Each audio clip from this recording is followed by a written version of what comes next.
this is Debbie from Lime Doodle Design, and thank you for joining me for Doodling with Debbie. It's that time of year where the to-do list can seem unending. I can't believe I am so far behind this year with not a single card written yet, and I still need to make more cards too.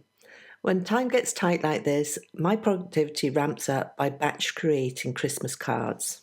So today I'm going to create 5 cards with the same basic design using the ornate alphabet dies from Simon Says Stamp.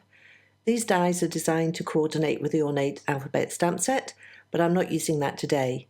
I kept the letters together and placed the whole alphabet die on my die cutting sandwich with Schoolhouse red card. I ran the die through my die cutting machine 3 or 4 times, and from the die cut letters I was able to put together several holiday themed words. I put the words to one side while I continued die cutting, and I think that is the benefit of batch creating, to cut down on the time it takes to create the finished card.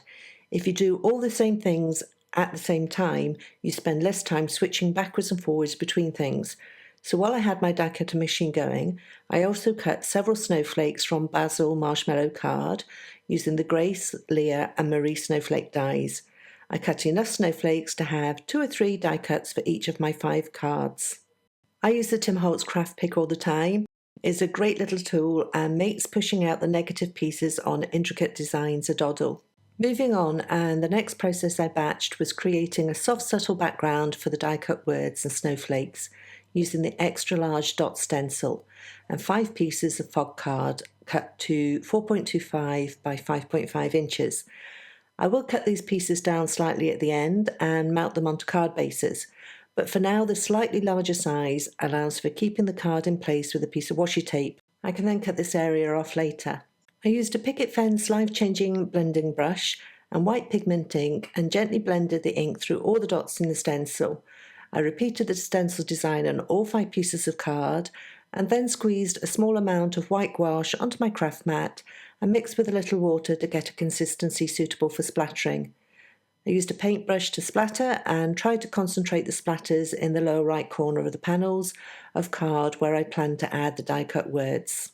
I then gathered my die cut words together and added foam adhesive to the back of all the words.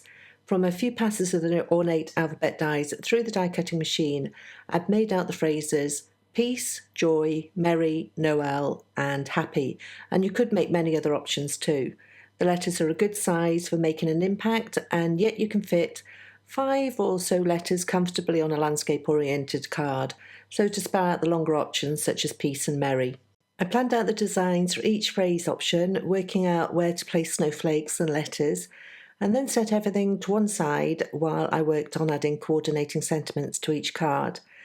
I used the Holiday Greetings Mix 1 set and pulled out any of the smaller skinny sentiments which would work with the words I was using.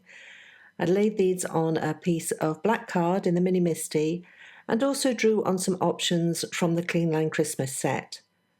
I treated the card with an anti-static powder bag and then stamped all the greetings in one go with clear embossing ink before sprinkling with white embossing powder.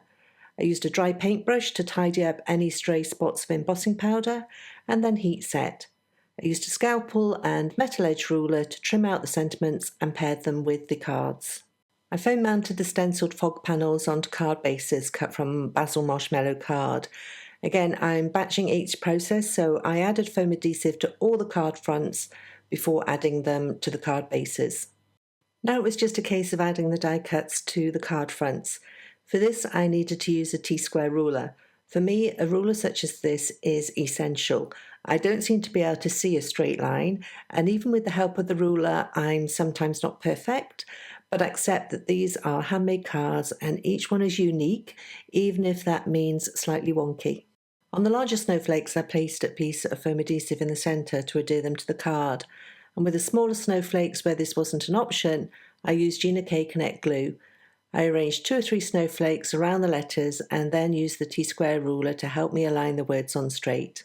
Once I had the main phrase in place, I then added the coordinating greeting on the black skinny strips, overlapping the large letters. I again used foam adhesive for this and tried to place the extra greetings either centred or off to the right, depending on where I felt they sat best. However, a couple of the cards I felt the greeting was better placed off the letters, especially this Wishing You a Merry Christmas card where I split the coordinating elements above and below the main word on 2 black skinny strips. So as I finish off this 5th card, I am loving the red letters popping off the stencil background. The white polka dots with the white gouache splatter reminds me of snowballs.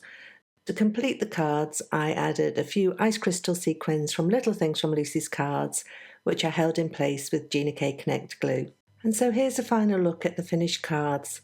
Happy Christmas, Noel with the added season's greetings, joy and love to you, wishing you a Merry Christmas, and finally, peace to you this season. Deciding on a simple design and then batching the various processes in order to make the cards is a great way to save time and create multiple cards at one time. Now I just need to get myself in gear and get to writing these cards. On the Science of Stamp blog, you'll find a coordinating blog post as well as details of the supplies I've used today. If you want to find me, I blog over at limedoodledesign.com. I want to thank you for joining me today, and I'll see you next time for Doodling with Debbie.